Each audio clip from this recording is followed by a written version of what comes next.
Alô, amigos. Novamente aqui estamos para apresentar o podcast do Gente que Fala. Hoje eu tenho um convidado muito especial, uma pessoa muito querida, que é o meu amigo Marcelo Barbieri. Como vai, Marcelo? Tudo bem, Fausto? Uma alegria estar aqui com você. Um prazer Parabéns, é hein, meu. Muito de vê-lo obrigado. apresentador, que é uma Muito coisa obrigado. importante. Eu dei uma reinventada. Isso. Não sei se está dando certo. Não, eu tenho certeza que sim. Marcelo, você foi 4 vezes deputado federal por São Paulo, Sim, ex-presidente nacional do MDB, sim. ex-prefeito de Araraquara, Por 2 vezes, sim. por 2 vezes. Foi assessor especial do Lula em suas primeiras gestões. Sim, Ex-secretário de Relações Institucionais no governo Michel Temer. sim. Atuou como consultor parlamentar da Confederação Nacional de Municípios. Sim, Presidente da Associação Paulista de Municípios. exatamente. Tudo isso. Tudo isso. Carreira bonita, hein? Carreira bonita. São 40 anos aí. Nós vamos contar aqui um pouquinho da sua história. A gente fala de Araraquara e logo lembra da Jaqueline Mirna, né? Porque ela tornou a palavra Araraquara, ela Eu lembro. foi para fora do Brasil com ela, né? Ela falava em francês. Araraquara, né? Em Ela francês. puxava no R em francês. Ela chegou a visitar a cidade Aí na eu não sua sei, época, porque não? eu era muito criança na época, eu assistia o programa, né? Sim, Que ela aparecia. sim. E sempre falando com a gente, Araraquara toda assistia, né? Era uma coisa importante para nós, para a cidade, era uma divulgação da cidade. Né? Você nasceu em Araraquara? Meus bisavós foram para Araraquara, vindos da Itália, em 1896. Sim, Então nós já fizemos mais de 100 anos em Araraquara. Fizemos uma festa dos 100 anos, sim. quando completamos 100 anos de vida em Araraquara. E a nossa família desenvolveu vários segmentos lá, econômicos e sociais da cidade. E eu tive a honra de ser prefeito. Para mim foi uma grande honra ser prefeito durante 8 anos de Araraquara. 8 anos, 2 vezes prefeito. 2 vezes prefeito. Sente saudade da prefeitura de Araraquara? Olha, as experiências que eu vivi, Fausto, todas eu me senti feliz de ter vivido e eu procuro seguir o caminho, né? Sim. Mas eu tive boas lembranças lá do que eu realizei, do que eu fiz. Foram mais de 360 obras, principalmente na área de saúde. Fiz 20 postos de saúde, 3 UPAs, a maternidade Gota de Leite. Fiz um centro de reabilitação, Dr. Dudu Lawande, que é uma referência no Brasil. Eu tive boas experiências de gestão como prefeito da cidade. Você é um gestor de muita qualidade, né, Eu Marcelo? me esforço. Quem o Eu me conhece esforço. sabe disso.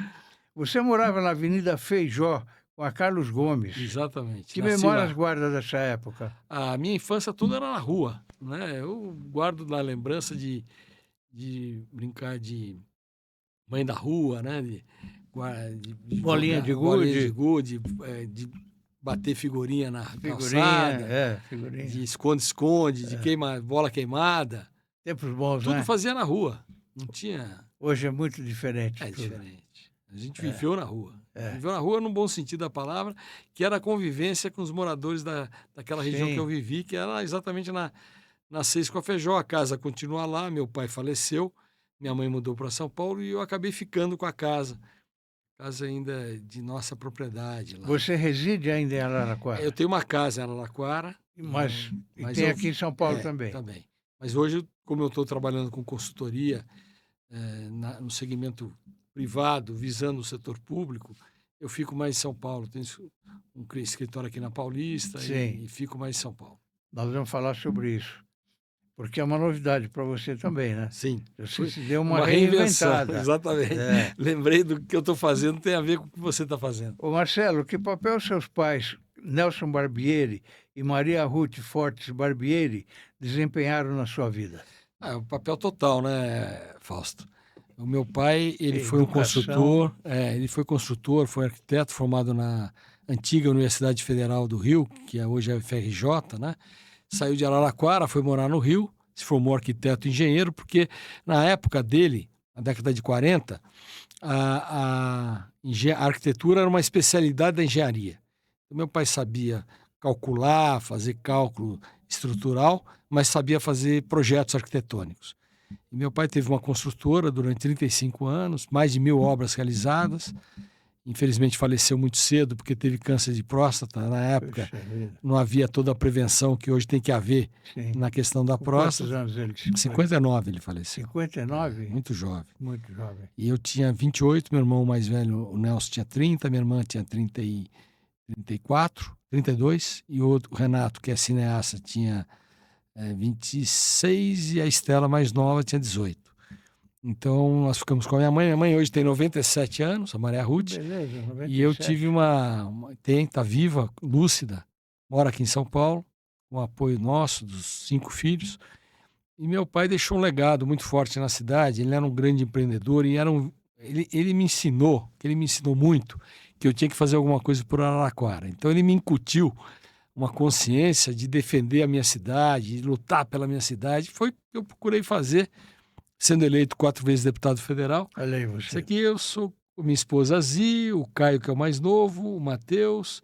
Só não está aqui o Nelson, devia estar em outra atividade. A Isadora e a Zi, que é minha esposa, né? Sim, sim. É uma família que eu tenho muito orgulho de ter. Família é tudo, né? Tudo. E a minha mãe e meu pai, você fez a pergunta, tiveram total influência na minha vida desde a infância. Agora, eles seguiram caminhos diferentes, né? Seus irmãos. Sim, eu tenho a minha irmã que é arquiteta e paisagista, a Cecília Gorski, casou com Michel Gorski, infelizmente falecido, de origem judaica. Ele fez inclusive sinagoga aqui em São Paulo, construiu sinagoga, projetou, ela participou junto.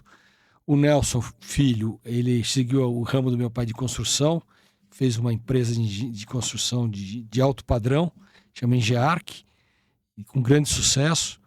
O Renato é cineasta, fez grandes documentários, fez um documentário de muita repercussão mundial, que era A Pureza, que falava do caso de uma mãe real do Pará, que o filho foi escravizado numa fazenda no Pará. Sim. E então ele fez esse filme que era romanceado com a Dira Paz, que era um papel da pureza.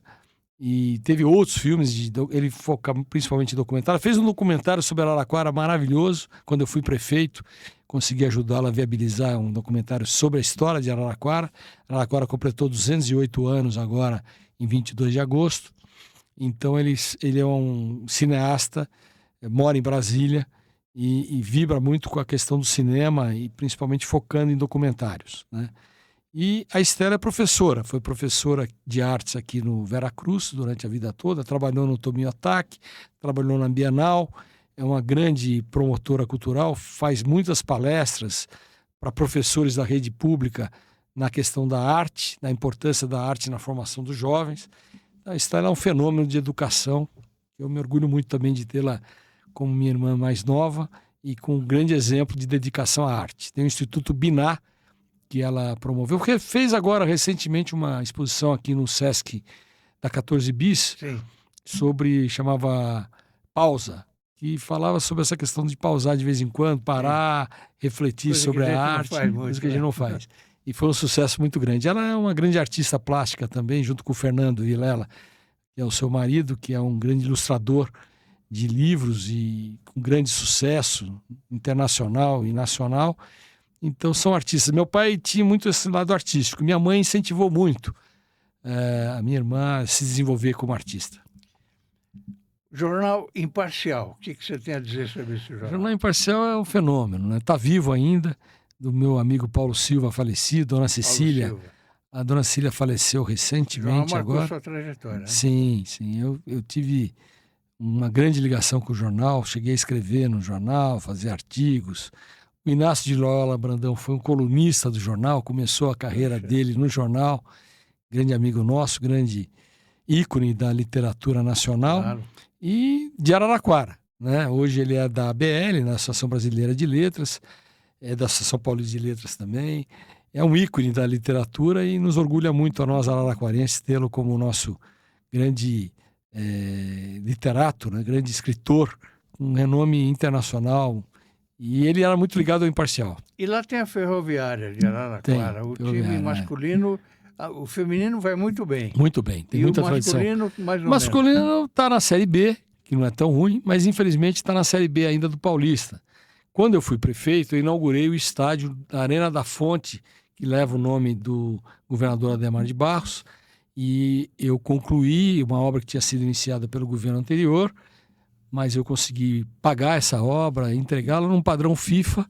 Fizemos um estádio de primeiro mundo lá, que é um dos melhores estádios do interior do Brasil, Sim. que é o estádio da Ferroviária, quer dizer, a cor da Ferroviária, a grená. E durante meu governo, a Ferroviária subiu da Série A2 para a Série A em 2015. Eu era prefeito de Araraquara, quando tivemos um resultado excepcional e a Ferroviária subiu. Infelizmente, agora, anos atrás, acabou caindo, Sim. mas está na Série B do Brasileiro. Está retornando. Está retornando. Hoje ela é uma SAF, né? É uma empresa privada. O time da Ferroviária, o clube Ferroviária, não existe, quer dizer, praticamente só existe o nome, a sigla, AF, Associação Ferroviária de Esportes, e o estádio foi desapropriado, foi entregue pelo governador Adhemar de Barros para a cidade, para a Ferroviária, e depois a prefeitura, no governo do meu antecessor, acabou incorporando como patrimônio público. Que depois agora, o próprio prefeito que me sucedeu depois, ele acabou fazendo uma concessão privada para uma empresa privada do estádio, e foi uma opção que ele teve lá, que a gente respeita. Mas a gente concluiu o estádio público, como um ente público. Ele é propriedade pública, está concessionada, mas ainda é propriedade pública. Quando foi sua vinda para São Paulo, Marcelo? Minha vida para São Paulo foi no ano de 1972, Fausto. Quando Você eu tinha 17 anos. Tinha. Vim estudar no Colégio Rio Branco, ali na Avenida Higienópolis, que era ligado ao Rotary. Meu pai era rotariano. Colégio maravilhoso. Aprendi muito lá. Falei. Exatamente. É um colégio maravilhoso mesmo. E eu era muito jovem, né? Lá estudou o Ayrton Senna? Sim, foi meu colega. Que na época tinha 13 anos. Ele era mais novo que eu. Seu colega? Mas eu convivi com ele lá. E a irmã também, a Viviane? A irmã era da minha idade. A Viviane era da minha idade. Ela fez clássico e tinha exatas, biológicas e humanas. Eu fiz humanas também. Ginásio... colegial. No colegial. E foram 2 anos. O segundo e o terceiro colegial eu fiz no Rio Branco. E depois aí prestei vestibular e entrei na GV, na USP. E acabei fazendo na FEA, economia na USP de manhã, na GV à tarde. Era o científico e o colegial. Científico colegial, exatamente. Ciências exatas. Exatas, humanas e... Você foi goleiro também no time de handebol? Fui goleiro do time de handebol da Ferroviária, não? Não, do Rio Branco. Do Rio Branco? Handebol e futebol de salão. Cheguei a ser da seleção do Rio Branco. Foi muito legal essa experiência esportiva lá. Eu era do interior, a gente veio do interior muito tímido, né, Fausto? Eu tinha muita timidez, uma dificuldade É para cidade grande, como será? Cara, né? Do interior. Mas tudo bem, a gente natural. superou. E o esporte me ajudou muito na integração. Você acabou se formando em administração de empresas? Sim, não é? Na GV. E cursou economia e geografia. Sim. Mas não concluí os dois. Não chegou a se graduar. Não. Fiz pós-graduação em gestão pública. Como é que foi o seu envolvimento com a política? Fausto, eu tinha algum envolvimento muito pequeno na época de jovem, muito jovem, mas quando eu entrei na GV, em 1975, teve um episódio que me marcou muito, que foi a morte do Vladimir Herzog, Sim. jornalista. Na verdade, foi um assassinato, né? Herzog foi funcionário meu na TV Cultura. Exatamente. Ele era da TV Cultura quando ele foi morto. E eu estava num show no teatro da GV, show do grupo Tarancon, que era um grupo de música latina, muito legal, muito bonito. E nós estávamos lá no show, aí um amigo nosso, que era do centro acadêmico, que era o Roberto Regenstein, sobrenome dele, eu conheço pela voz, porque ele não apareceu, ele anunciou, olha, acabou de constatar-se o falecimento do jornalista Vladimir Herzog nas dependências do DOPS, aqui em São Paulo. DOPS não, no DOI-CODE, foi um dia muito na Tutóia. E nós estávamos no show. Aí suspenderam o show e a gente saiu da faculdade, saiu do teatro e foi embora. Um ambiente que me lembra, até fico arrepiado de lembrar, o sentimento de horror que aquele assassinato trouxe para nós, né? Estudantes ali. Marcelo, Eu vou te dizer uma coisa. Eu era editor-chefe do Departamento de Jornalismo da TV Cultura. E o Herzog era editor do Jornal do Meio-Dia. Num determinado dia, ele me procurou e disse: "Ó, Fausto, eu estou indo para a Visão. Vou sair e tal", e saiu. Passaram-se alguns meses, ele foi indicado para ser o novo diretor de jornalismo da TV Cultura. Aí ele me ligou, falou: "Fausto, estou voltando para aí na condição de diretor. Gostaria muito que você continuasse como editor-chefe de jornalismo". Eu agradeci, mas disse a ele que eu tinha vindo com um diretor, que era o Walter Sampaio, e por uma questão de ética, eu teria que sair também com o diretor, não é? E eu saí. Você sabe que o Herzog, eu plantão de fim de semana, por exemplo, eu tinha plena confiança em deixar o Herzog cuidando do departamento. Ele não tinha problema nenhum. Ele não punha nada no ar que pudesse. A gente estava vivendo a época da ditadura, né? Sim. Eu tinha plena confiança nele. E senti muito. Foi num sábado, parece, a morte dele. Eu senti muito isso e, e ele merece todas as homenagens que já foram feitas e merece também as que serão feitas Sem ainda dúvida. daqui para frente. E aí, Fausto, eu era representante da minha classe, que era a turma de administração de empresas de 75 da tarde, fui eleito pela minha classe, e aí no dia seguinte teve uma assembleia, não sei se foi no dia seguinte, porque foi um domingo, na segunda-feira teve uma assembleia. Nessa assembleia, a minha classe definiu que eu levasse para a assembleia uma greve de protesto contra o assassinato.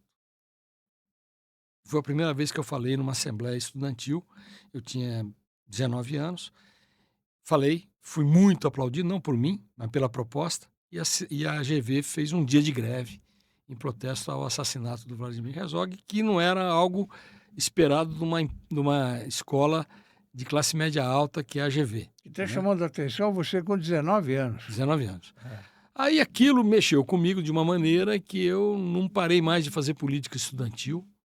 Aí eu fui diretor do centro acadêmico, depois eu fui presidente do centro acadêmico da Começa GV. sempre assim, né? Depois eu fui da diretoria da UE, da União Estadual dos Estudantes, reconstruída já sob a ditadura, em 78. Em 79, fui um dos 5 organizadores do congresso em Salvador, na Bahia, da UNE, da reconstrução da UNE. E eu presidi a votação no congresso, que tinha 10 mil estudantes, sob a ditadura, com o apoio do Antônio Carlos Magalhães, que cedeu o centro de convenções para a gente fazer o congresso. Toninho Mavadeiro. Exatamente. E a gente votou lá a reabertura da UNE. Aquilo foi um momento muito importante da minha vida. Claro. E aí, claro. depois teve a eleição direta, eu compus uma chapa como primeiro vice-presidente, junto com o Rui, que era o da Bahia, o DCE da Bahia, da Federal da Bahia, ele era o presidente, eu era o primeiro vice, e refizemos a União Nacional dos Estudantes ainda ilegal, não era legal. Não era clandestina porque era pública. O Congresso da UNE tinha 10 mil estudantes. Sim. Eu me lembro que estava lá um número de imprensa gigantesco, porque o movimento estudantil naquele momento teve um papel importante na redemocratização do Brasil, né? E aí eu fui eleito numa eleição direta e foi para mim uma grande alegria poder ter sido vice-presidente da União e assumir na prática, no Sudeste eu era o presidente, porque o Rui ficava mais no Nordeste Sim. e eu ficava mais no Sudeste. Muito Sim. aqui, Rio, Minas, São Paulo e Sul. E com isso eu exerci uma função boa naquele momento. Super importante. E depois eu fui buscar no SNI, no DOI-COI, buscar minha ficha, né? E lá consta, né, declaração do regime, que eu era uma das principais lideranças do movimento estudantil brasileiro naquele período.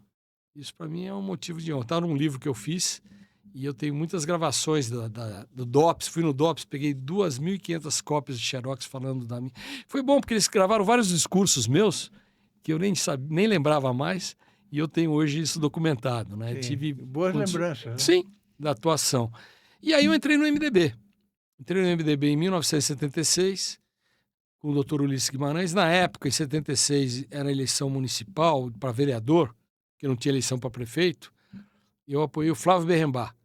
para vereador. Flávio Berrembrandt. É, se elegeu um grande combativo, depois foi deputado federal. Sim. Tenho grandes lembranças dele. Está vivo, está ativo. Recentemente, numa manifestação pela democracia, ele andou se colocando. É uma pessoa muito forte também. E eu me aproximei muito do doutor Ulisses, do Quércia. No Congresso da UNE, o Quércia nos ajudou. O Serra também esteve lá presente, que tinha sido o presidente da UNE em 64, quando puseram fogo na sede da UNE lá na Praia do Flamengo. Depois nós retomamos a sede, foi demolida pela ditadura, mas hoje está lá a sede da UNE no mesmo lugar. Então eu participei ativamente e junto ao MDB. Quando teve a fundação de outros partidos, eu continuei no MDB, no Movimento Estudantil, com o doutor Ulisses, com o Franco Montoro, com o Fernando Henrique e com o próprio Quércia, de quem eu privei de muita amizade até o fim da vida dele e mantenho esse carinho pela figura desses líderes políticos, doutor Tancredo também, mas foi uma luta grande. Olha aqui. Aí, Isso aqui foi na CPI do Collor, É. que eu atuei lá, fui membro titular dessa CPI, tá o Zé Disseu, isso aí é o Paulo César Farias, e acabou levando o Collor ao impeachment, né? É. O Collor foi uma pessoa que tinha tudo para ser um ótimo presidente, né? Sim, E se perdeu durante a gestão. perdeu. É. E o Itamar foi um bom presidente. Eu gostava muito do Itamar. Ó, fiquei muito Lula, amigo- você participou da fundação do PT, né? eu fui lá em São Bernardo, mas aí que houve um impasse. Havia uma discussão política fortíssima no bastidor, qual era o melhor caminho para acabar com a ditadura. E o Cláudio Campos, que foi um grande teórico do Hora do Povo, que tinha um jornal Hora do Povo, ele era dirigente do MR8, eu participei do MR8, o Cláudio Campos defendia que o caminho para terminar a ditadura tinha que ser o MDB. E eu me convenci dessa tese política e fiquei no MDB, não fiquei no PT, Não ficou no embora PT. tenha participado da fundação, dessa reunião de fundação, que foi lá em São Bernardo, em cima de um restaurante. Eu estava lá, eu era da UNE, mas eu falei, não, eu vou ficar no MDB porque eu quero derrubar a ditadura, e quem derrubou a ditadura no colégio eleitoral, a chapa Tancredo-Sarney, foi o MDB, com os votos que permitiu o fim da ditadura em Sim. 85 e a Constituição de 88, que vale até hoje no Brasil. Sim. Você chegou a ser detido 3 vezes, né? Sim, fui. Como é que foi essa história? Quando mataram o Manuel Fiel Filho, o Dom Paulo Evaristo Arnes ia fazer uma missa em desagravo àquele assassinato. E eu tinha uma gráfica no Centro Acadêmico da GV, rodei muito panfleto para distribuir nas universidades. Eu estava me deslocando para a PUC e eu estava em frente ao Pacaembu, uma viatura policial me parou, tinha um Fusquinha.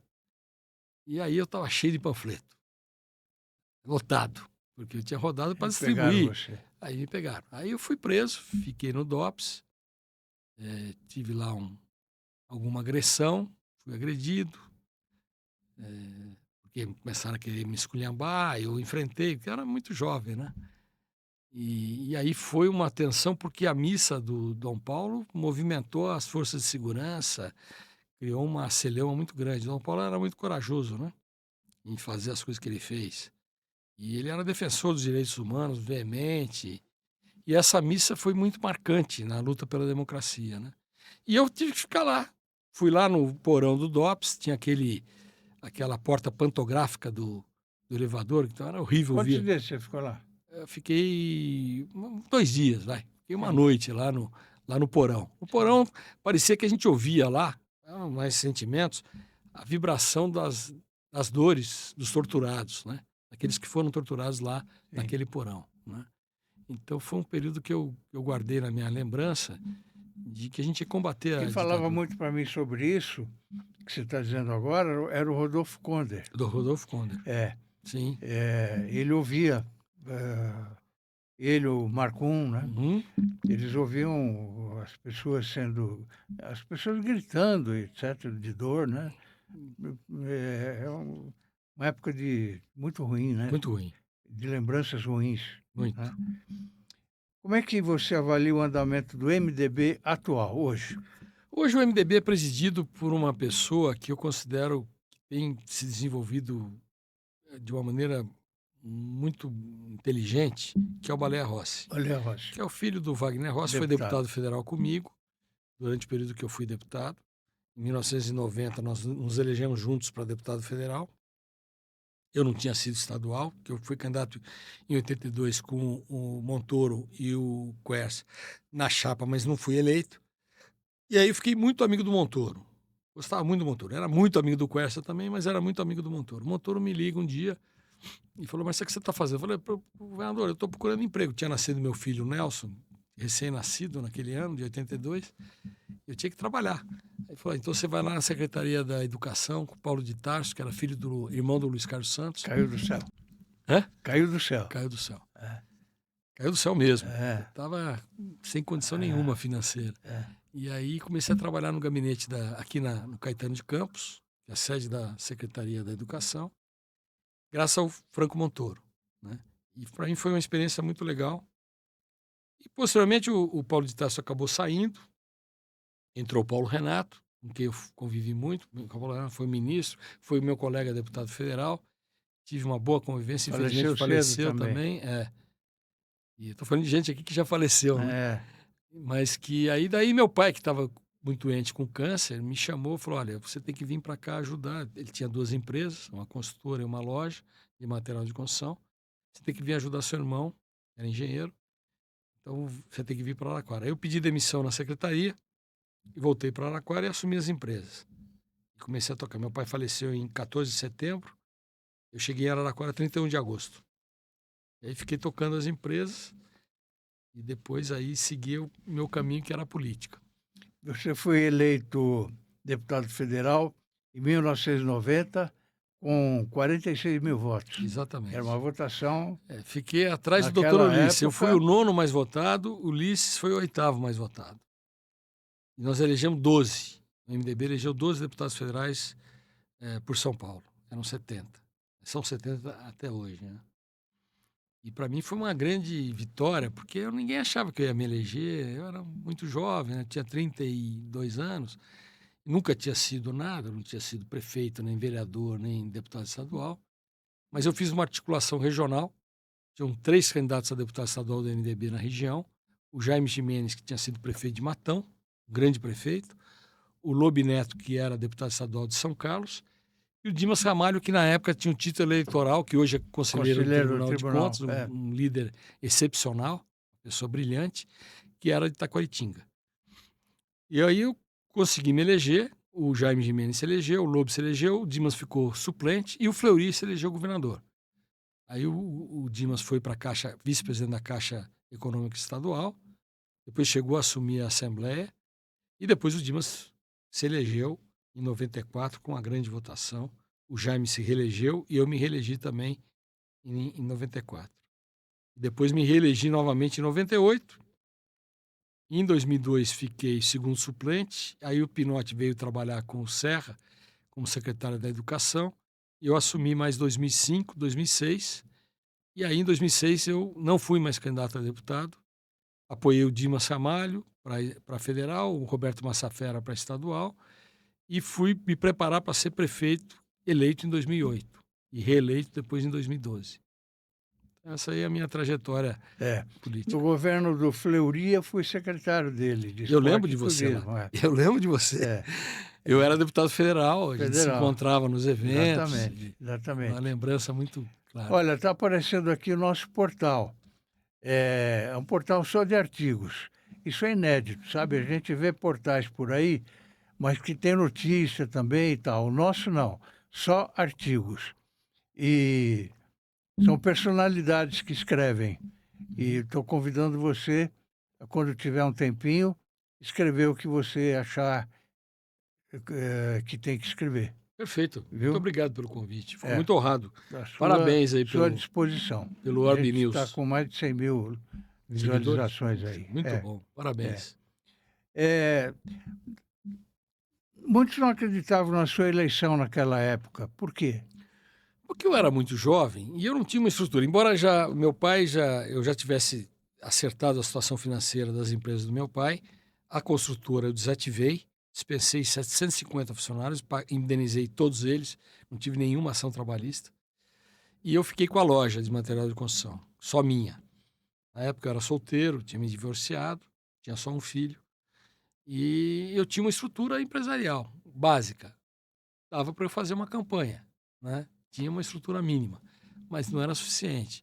Mas o que prevaleceu foi a articulação política que nós fizemos, em que 3 deputados estaduais e um federal naquela região, apoiando o Fleury e o Aloysio. O Aloysio era o vice-governador do Fleury, Aloysio Nunes, e com o aval do Quércia, que era o nosso governador. Mas eu era muito jovem, né? Não tinha mandato. O grande líder da região era o Wagner Rossi, pai do Baleia. Sim. Você estava falando do Foi secretário MDB, também. foi secretário de Educação. É. Depois foi secretário de Esporte e Turismo. É. Então ele tinha uma força política muito grande, É. o Wagner. E aí, na região, ele autorizou eu a ter a legenda, porque tinha aquela disputa, vai ter legenda, não vai ter? Aí perguntaram, pô, Wagner, e o Marcelo Barbieri, vai ter legenda? Ele falou, não, o Marcelinho vai ajudar a gente, vai garantir lá 15 mil votos em Araraquara. Vai ajudar os outros. E vai ajudar o partido.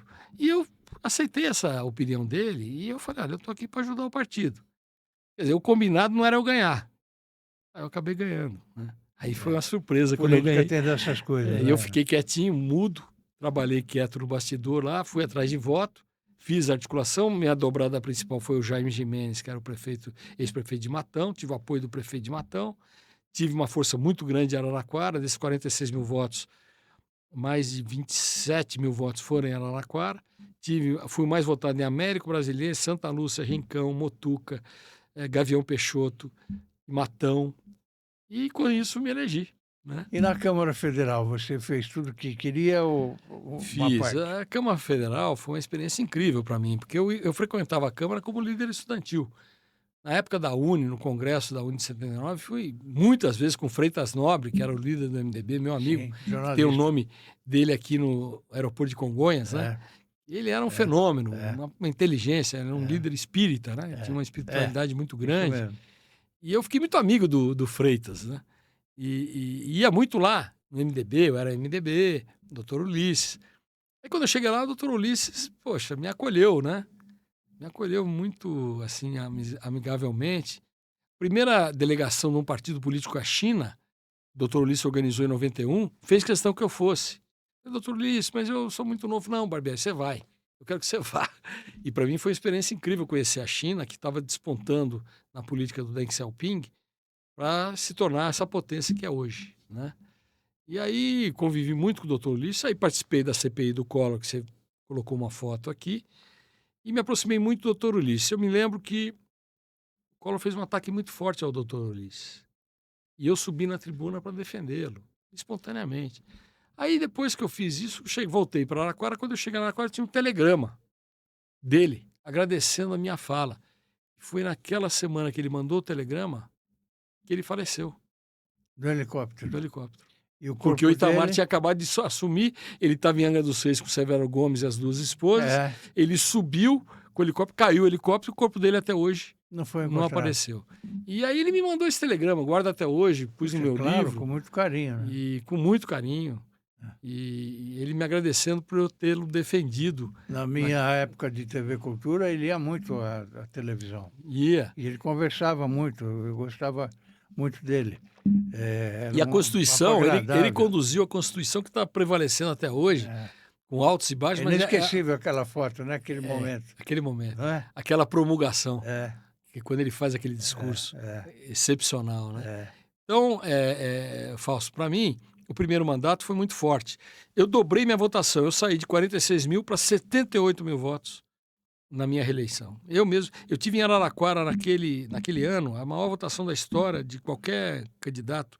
Eu tive 48 mil votos em Araraquara, que foram 84% dos votos válidos.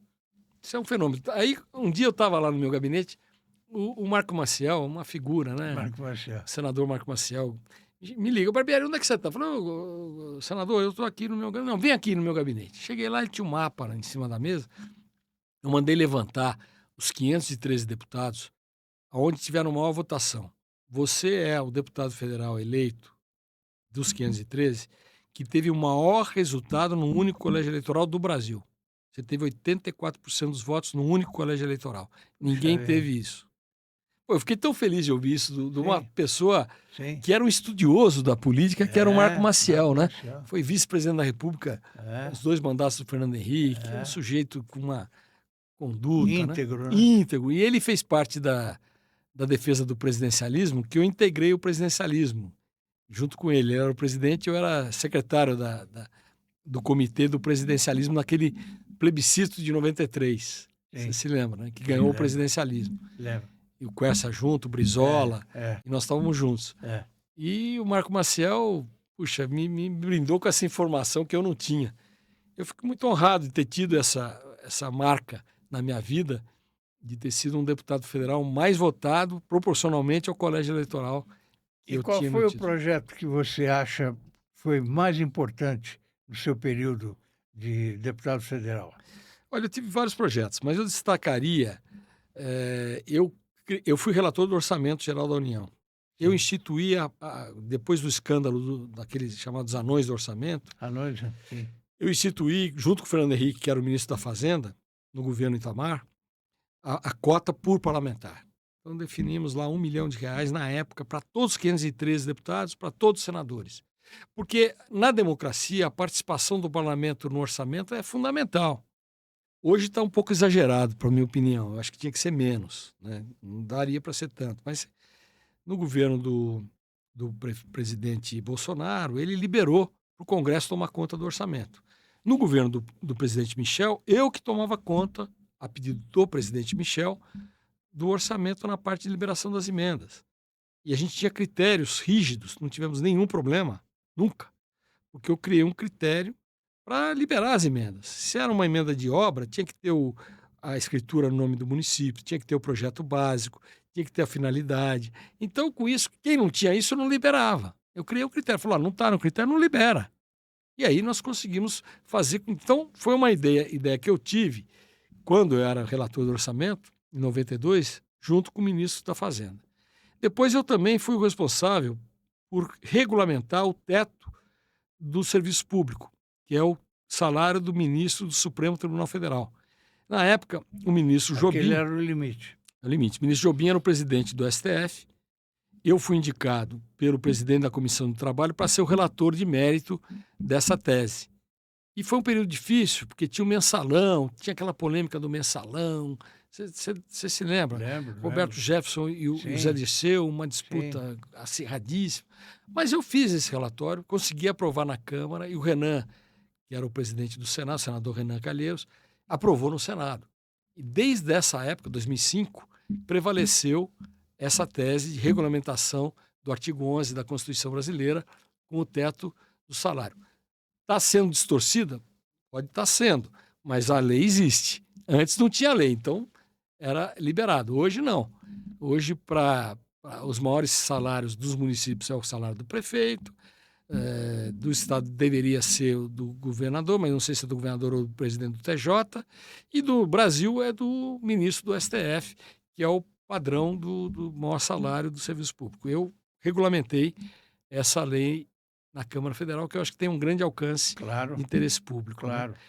Depois eu fiz leis que são importantes, que regulamentam as profissões, por exemplo, de assistente de saúde bucal, respeitando os dentistas. Eu sou de uma cidade que tem uma universidade com mais de 100 anos de odontologia, que é da Unesp, que é a Faculdade de Odontologia da Unesp de Araraquara.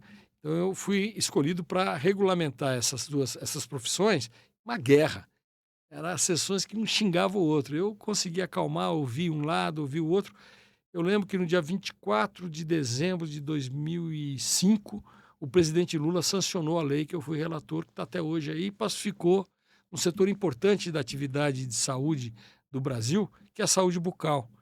Então eu tive uma interferência forte para regulamentar uma atividade que importa muito para a vida das pessoas. Claro, né? claro. E eu atuei muito também como presidente da Comissão de Minas e Energia.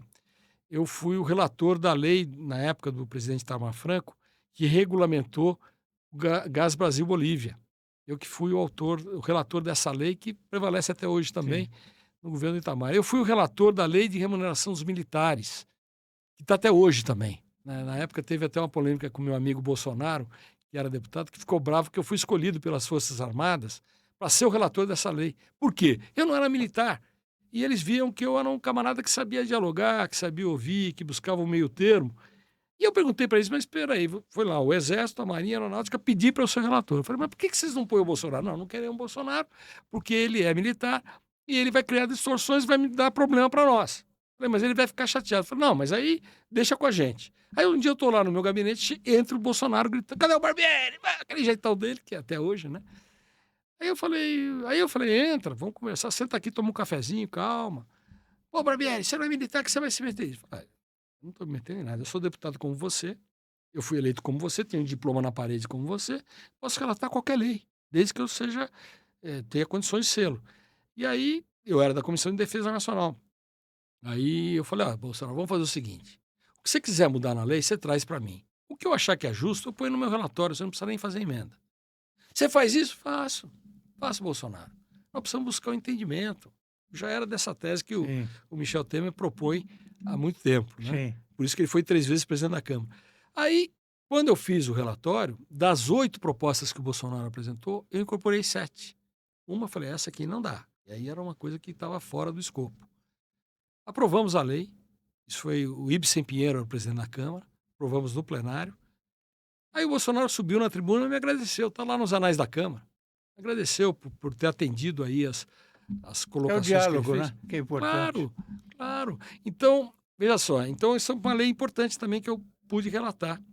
Eu fui relator da lei dos portos, depois eu não concluí, porque aí teve uma polêmica, mudaram as estruturas de comissões, mas cheguei a atuar muito nessa questão da lei dos portos, que agilizou os portos brasileiros. Eu procurei atuar sempre em leis, por exemplo, a lei da regionalização da cultura, dos programas de televisão. Quando eu fui presidente da Comissão de Comunicações, Ciência, Tecnologia e Informática, eu fui no meu mandato que se iniciou a renovação de todas as concessões de televisões e rádios do Brasil. Até então, até 94, não tinha, estava parado, porque a Constituição falou, tem que passar pelo Congresso para renovação, mas ninguém fez. Em 95, Michel Temer, líder do MDB, me indicou para ser o presidente da comissão. Fui eleito, mas com a indicação do líder, que era o próprio Michel. Aí eu criei um gabarito também. Quem cumprir essas normas legais, pagar o fundo de garantia, fazer criações, produções regionais. Criamos lá um gabarito. Aprovamos todas as renovações da Globo, do SBT, da Bandeirantes, todas da Record, todas foram renovadas de maneira livre, né? Com relatores e rádios. Então a gente deu uma dinâmica para o setor de comunicações muito forte. E foi na minha época, na minha gestão, que se implantou a internet no Brasil. O primeiro gabinete a ter internet na Câmara Federal foi o gabinete da presidência da comissão, que era o meu gabinete. Aí eu me lembro, uma coisa curiosa, Fausto, eu cheguei no plenário eram 51 deputados federais da comissão. A comissão era importante, porque renovava essas concessões, então tinha uma importância grande. Eu falei, gente, a partir de hoje, quem quiser acessar a internet, no meu computador aqui da presidência, a internet. Aí um deputado pede a palavra, mas presidente, para que essa porcaria? O que nós vamos fazer com isso? Eu falo assim mesmo, meio debochando, né?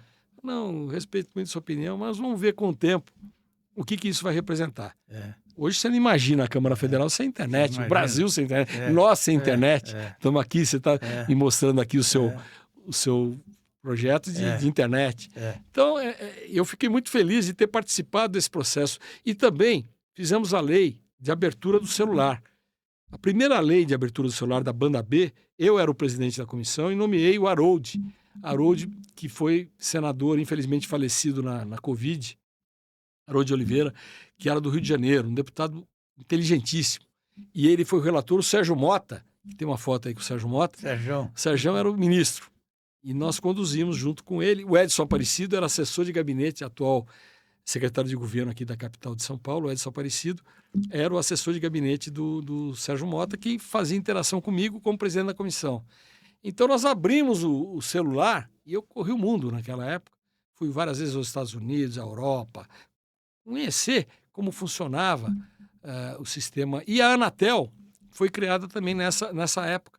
Eu fui lá lá chama INCC, né? O grande órgão de comunicação.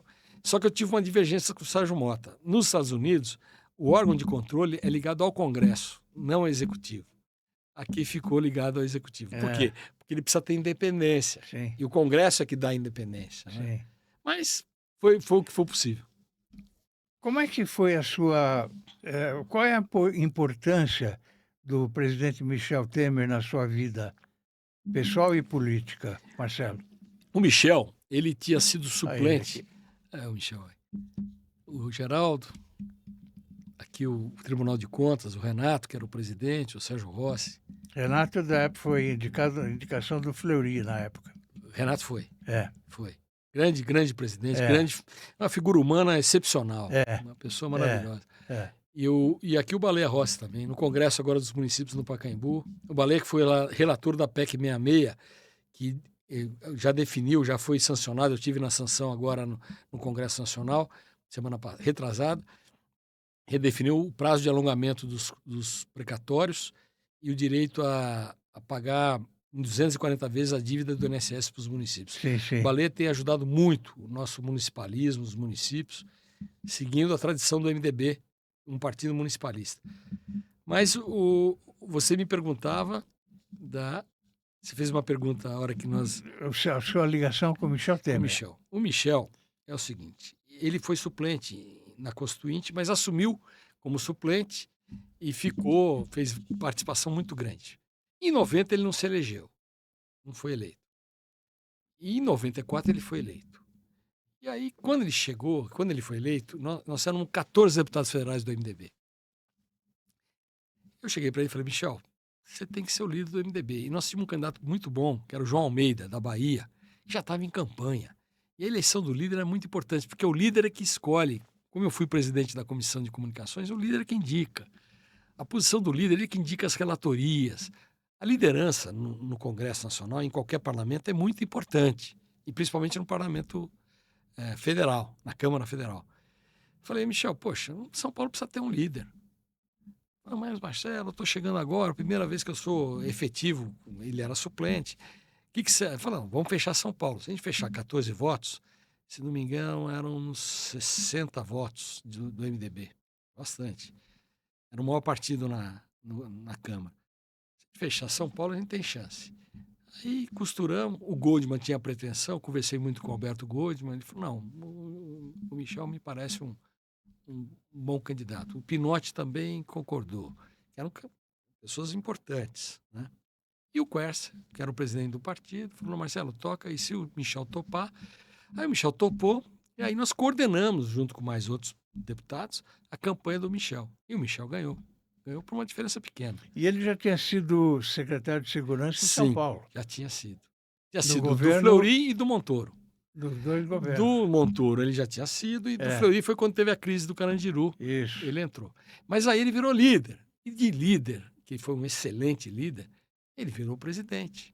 Né? Aí ele foi o candidato a presidente e ganhou por 2 votos no primeiro turno, a primeira eleição dele de presidente da Câmara. E foi eleito 3 vezes. Depois foi reeleito e depois foi eleito novamente, já no governo do Lula. Ele tem uma carreira brilhante. Não, né? ele foi brilhante, foi um presidente de diálogo, foi um presidente de busca de entendimento, eu sou testemunha disso, quanto ele se esforçava para buscar e quanto ele nos demandava, nós que trabalhávamos com ele, a assessoria dele, ele sempre pedia, olha, vamos buscar o entendimento, fala com o fulano, conversa com o cicrano, fala com esse, fala com aquele. Então ele tinha esse sentimento de pacificação da política, de buscar o entendimento. Infelizmente foi alvo de uma falsa denúncia, sofreu uma gravação criminosa na casa dele, uma pessoa do bem, uma pessoa que confia nas pessoas, não falou nada errado, foi distorcido e pagou um preço, não pôde ser candidato, achou melhor não ser e agiu corretamente, saiu pela porta que ele entrou, pela porta da frente. Né? Sofre ainda ataques e tal, mas ele não se deixa abalar. Né? Sofreu ataques absolutamente injustos. Né? Aí o Lula arrumando minha gravata. Tá certo. Eu ajudei o Lula, porque no governo dele... É porque você anda sempre elegante, então vai ver que a gravata estava meio fora. Minha mulher reclama que às vezes minha gravata fica torta. É. Mas o Lula, em 2003, eu trabalhei com o Zé Disseu na Casa Civil, eu era do MDB, com apoio do Quercia. O presidente Lula, na época, mandou me chamar para eu ajudar a fazer a aproximação da base do Congresso com o governo. O governo não tinha era bem minoritário na Câmara.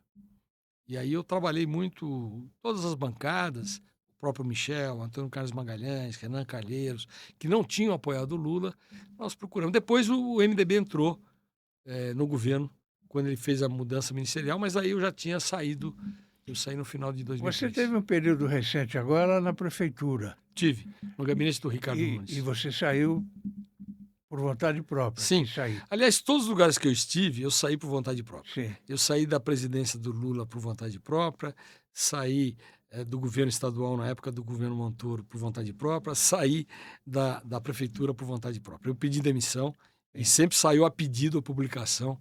Eu resolvi sair. Eu decidi sair. Eu me lembro porque eu estive várias vezes com você lá na... Exatamente, lá no quinto andar. Prefeitura, no quinto andar, né? Você, em 2022, lançou o livro Uma Vida de Política. Exato. Em 18. Fale sobre esse livro um pouquinho. Esse livro foi uma necessidade que surgiu da minha história, que tem muita história, desde a época de muito jovem. Você contou a sua história no livro? Contei a minha história. Esse livro aí. Marcelo Barbieri, Lutas e Conquistas na Política Brasileira. Essa foto minha, muito criança, quando eu estava no grupo primário, que eu fazia discurso já. Eu gosto de falar, né? Eu aprendi a falar, fui me desenvolvendo na oratória, aprendi discursos de oratória. Sim. E procurei aprender a me comunicar. Né? Sempre gostei muito. Você tem tranquilidade para falar em público, né? Graças a Deus tenho. Adquiri isso ao longo dos anos. Não tinha.